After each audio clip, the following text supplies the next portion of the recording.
Good morning students. Class 10th में हिंदी व्याकरण में आज हम रस के विषय का अध्ययन करेंगे कि रस किसे कहते हैं। तो हम समझेंगे रस के बारे में। सबसे पहले हम समझेंगे रस का अर्थ। रस का अर्थ है आनंद, यानी जिस कविता को पढ़कर हमारे मन में आनंद की अनुभूति होती है उसे रस कहते हैं। या आप हम कहते हैं कि हम किसी कविता को पढ़कर हमें मज़ा आता है तो हमें उसमें रस प्राप्त होता है, यानी आनंद प्राप्त होता है। तो रस का अर्थ है आनंद, और रस की परिभाषा जिस काव्य को पढ़कर हमें आनंद की अनुभूति होती है उसे रस कहते हैं। अब हम पढ़ेंगे रस के अंग के विषय में। रस के 4 अंग हैं। आप इसको अंग को अवयव भी कहते हैं। रस के 4 अंग कौन कौन से हैं? स्थायी भाव, विभाव, अनुभाव, संचारी भाव। विभाव में, स्थायी भाव में हमारे मन में जो भाव हैं वो स्थायी रूप से स्थापित होते हैं।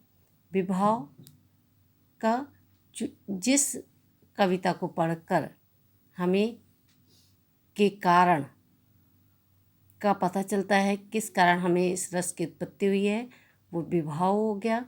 विभाव के 2 भेद हैं, उद्दीपन और आलंबन। अनुभाव हमारी शारीरिक चेष्टाओं के द्वारा हमें पता चलता है। हम उस कविता को पढ़ते हैं तो हमारे मन में जो शारीरिक चेष्टाएं होती हैं, जैसे जैसे हंसना, रोना, घृणा करना, उस कविता को पढ़कर तो ये शारीरिक चेष्टाएं बनती हैं, तो वह अनुभव हो गया। संचारी भाव, मन के भावों को, हमारे जो मन के भाव हैं कविता को पढ़कर आते हैं और जाते हैं, यानी वो संचारी भाव हो गया। तो रस के 4 अंग हो गए: स्थायी भाव, विभाव, अनुभाव, संचारी भाव। विभाव के 2 भेद हैं, उद्दीपन और आलंबन। तो अभी आपने रस के 4 अंग के विषय में पढ़ा। रस का अर्थ, रस की परिभाषा, रस के 4 अंग। अब हम समझेंगे रस के भेद। तो रस के भेद हुए आपके भरत मुनि के अनुसार। भरत मुनि ने सबसे पहले नाट्य शास्त्र में रस की उत्पत्ति हुई। उन्होंने भरत मुनि के अनुसार रस जो है, प्रमुख रस 9 प्रकार के हैं, और वैसे रसों की संख्या 11 है। तो डॉक्टर विश्वनाथ के अनुसार के वात्सल्य रस और भक्ति रस, यानी भरत मुनि ने 9 और डॉक्टर विश्वनाथ के ने 2, वात्सल्य और भक्ति रस कितने होंगे? 11। तो रस के प्रमुख रस हैं 9 और वैसे 11। तो रस के भेद हैं: श्रृंगार रस, जिसका स्थायी भाव है रति। दूसरा है हास्य रस, जिसका स्थायी भाव है हास। चौथा वीर रस, जिसका स्थायी भाव है उत्साह। 5वां रौद्र रस, जिसका स्थायी भाव है क्रोध।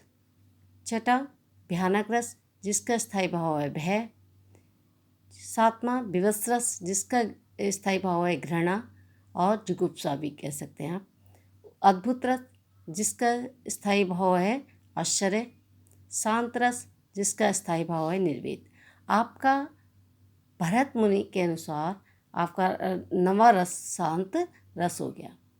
और फिर है वात्सल्य रस और भक्ति रस विश्वनाथ के अनुसार।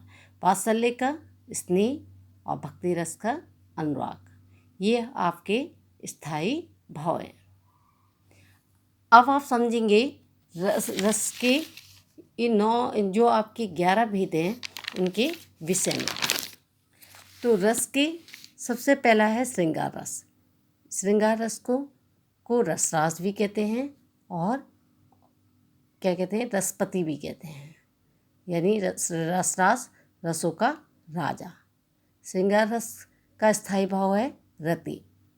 श्रृंगार रस के दो पक्ष हैं, संयोग और वियोग।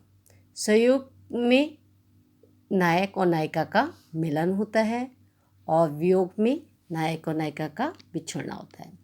अब हम उदाहरण लेंगे संयोग का। कहत नटत रेजत खिजत मिलत खिलत लज्जात, भरे भवन में करते हैं नैनन से 100 बात। यानी नायक और नायिका बीच सभा में बैठे हैं, गुरु के बीच। वो कुछ कहते नहीं हैं, संकेतों के माध्यम से वो आपस में बीच सभा में बातें कर रहे हैं। तो नायक जो है नायिका से कहता है, कहत माने कहता है, नटत माने मना करती है, रीजत जिस पे नायक गुस्सा हो जाता है, मिलत खिलत लज्जात और इस कारण दोनों के नेत्र मिलते हैं। भरे भवन में सभा में, भवन में करते हैं नैनन से 100 बात। भरी सभा में कह नैनों के द्वारा वो अपनी बातों को कहते हैं। तो क्या है आपका उदाहरण? कहत नटत रीजत खिजत मिलत खिलत लज्जात, भरे भवन में करते हैं नैनन से 100 बात। अब है वियोग श्रृंगार, जिसमें नायक और नायिका का बिछड़ना होता है, उसमें उसे वियोग श्रृंगार कहते हैं। जैसे हम उदाहरण लेंगे कि रामचंद्र जी वनवास गए थे, तो राम लक्ष्मण सीता थे, सीता को रावण ने हल लिया, तो राम उनको वन वन ढूंढते हैं। तो उसका एक उदाहरण है, हे खग मृग नैनी तुमने देखी सीता मृग नैनी। हे क्या है, पशु पक्षियों तुमने क्या मेरी सीता को देखा है। तो उदाहरण है, हे खग मृग नैनी तुमने देखी सीता मृग नैनी। तो ये आपका वियोग हो गया। श्रृंगार के कितने पक्ष हो गए? संयोग और वियोग। श्रृंगार रस को रसराज भी कहते हैं, इसका स्थायी भाव रति है। अब हम आते हैं दूसरा, हास रस। हास रस का स्थायी भाव है हास। जिस काव्य को पढ़कर हमें हास्य की अनुभूति होती है उसे हास रस कहते हैं। हास रस का स्थायी भाव हास है। जैसे, मोटे लाला क्या खाते हो, इतने महंगे राशन कार्ड में भी अपनी तोंद फुलाए रहते हो। मोटे लाला क्या खाते हो, इतने महंगे राशन कार्ड में भी अपनी तोंद फुलाए रहते हो। यह आपका हास रस हो गया। अब है आपका नंबर 3, वीर रस। वीर रस का स्थायी भाव उत्साह है। जिस कविता को पढ़कर हमारे मन में जोश उत्पन्न हो या उत्साह उत्पन्न हो उसे वीर रस कहते हैं। वीर रस का स्थायी भाव उत्साह है। जैसे हम उदाहरण लेंगे, बुंदेलो हर बोलो के मुँह से सुनी हमने कहानी थी, खूब लड़ी मर्दानी वो तो झांसी वाली रानी थी। फिर से हम एक बार उदाहरण लेंगे, बुंदेलो हर बोलो के मुँह से सुनी हमने कहानी थी, खूब लड़ी मर्दानी वो तो झांसी वाली रानी थी। अब यह आपका वीर रस हो गया। चौथा है रौद्र रस। रौद्र रस में का स्थायी भाव क्रोध है। जिस काव्य को पढ़कर या कविता को पढ़कर हमारे मन में क्रोध उत्पन्न होता है उसे रौद्र रस कहते हैं। रौद्र रस का स्थायी भाव क्रोध है। आपके क्लास 10th में काव्यखंड में दूसरा चैप्टर यानी दूसरा पार्ट है राम लक्ष्मण परशुराम संवाद, जिसमें लक्ष्मण और परशुराम का संवाद चलता है और लक्ष्मण से परशुराम जी बहुत क्रोधित होते हैं। तो वो बोलते हैं, हे नृप बालक काल बस बोलत तो ही समार। काल बस बोलत तो ही समार, धनु ही सम त्रिपुरारी धनु विदित सकल संसार। हे राजकुमार, तेरा काल बोल रहा है तो अपने आप को संभाल। धनु ही सम त्रिपुरारी, यानी ये त्रिपुरारी में शिव का धनुष है। ये इसको सारा विदित सकल संसार, ये सारा संसार जानता है। हे राजकुमार, तेरा काल बोला है तो अपने आप को संभाल। ये धनुष जो है शिव का धनुष है, इसे सारा संसार जानता है। तो ये आपका रौद्र रस हो गया। 5वां है आपका भयानक रस। भयानक रस का स्थायी भाव है भय। इसका स्थायी भाव भय, जिस काव्य को पढ़कर हमारे मन में भय की उत्पत्ति होती है उसे भयानक रस कहते हैं। जैसे एक और अजगरी लखी, एक और मृगराय, विकल्पटोही बीच ही खा जायो मूर्छा खाए। यानी एक और अजगर है और एक और हिरन, तो बीच में राहगीर, जिसको देखकर राहगीर मूर्छा खा के गिर जाता है। ये आपका भयानक रस।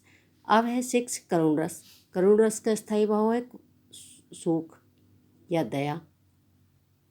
अब श्री कृष्ण और सुदामा की दोस्ती है। सुदामा बहुत गरीब हैं।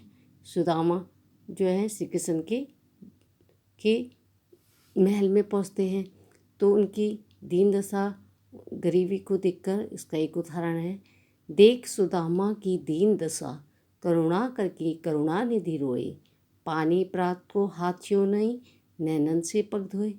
यानी सुदामा की इन दीन दशा को देखकर श्री कृष्ण जी क्या हो गए, रो गए, और उन्होंने पानी प्रात यानी पानी में पैर जो धोने के लिए रखे थे उसको छुआ भी नहीं, अपने आंसुओं से उनके पैरों को धो दिया। अब है 7वां विवश रस, जिसका स्थायी भाव है घृणा और इसको या जिगुप्सा। जैसे आंखें निकाल उड़ जाते, क्षण भर उड़कर आ जाते, सब जीव खींचकर कौवे चुबला चुबला कर खाते। यानी आंखें निकाल कर और कौवे जो है क्षण भर में उड़ जाते और जीभ निकाल के और उस मांस को क्या है चबा चबा कर खाते। तो ये आपका हो गया विवश रस। अब आप पढ़ेंगे अद्भुत रस। अद्भुत रस जिसका क्या है स्थायी भाव आश्रय है। अब क्या है, हम किसी चीज़ काव्य को पढ़कर हमारे मन में आश्चर्य उत्पन्न होता है। तो ये देखिए इसका उदाहरण, देख यशोदा शिशु के मुख में सकल विश्व की माया, क्षण भर को वह बनी अचेतन, हिल न सकी कोमल काया। अब है 9वां रस आपका शांत रस कहलाता है। इसका स्थायी भाव है निर्वेद। यानी हमें किसी काव्य को पढ़कर हमारे मन में मोक्ष की प्राप्ति होती है या मोक्ष की इच्छा होती है, शांति अनुभव होती है, तो ये आपका स्थायी भाव है इसका निर्वेद। जब मैं था तब हरि नहीं, अब सब अंधियारा मिट गया, जब दीपक देखा माही। जब मैं था तब हरि नहीं, अब मैं हूँ तब हरि नहीं, सब अंधियारा मिट गया, जब दीपक देखा माही। अब है आपका 10वां रस, जो आपका डॉक्टर विश्वनाथ के अनुसार, जिसका स्थायी भाव है अनुराग और प्रेम। स्थायी भाव आपका प्रेम है। उदाहरण, उलट नाम जपत जग जाना, वाल्मीकि भये ब्रह्म समाना। यानी उल्टा नाम जपते जपते वाल्मीकि ने क्या हुआ, उल्टा नाम जपा, यानी मरा मरा मरा, और उनके मुँह से क्या निकला, राम। तो उदाहरण है, उलट उलट नाम जपत जग जाना, वाल्मीकि भये ब्रह्म समाना। अब है 11वां वात्सल्य रस, जिसका स्थायी भाव है स्नेह। वात्सल्य रस माता का अपने पुत्र के प्रति स्नेह। वात्सल्य रस के श्रृंगार रस की तरह 2 पक्ष हैं, संयोग और वियोग।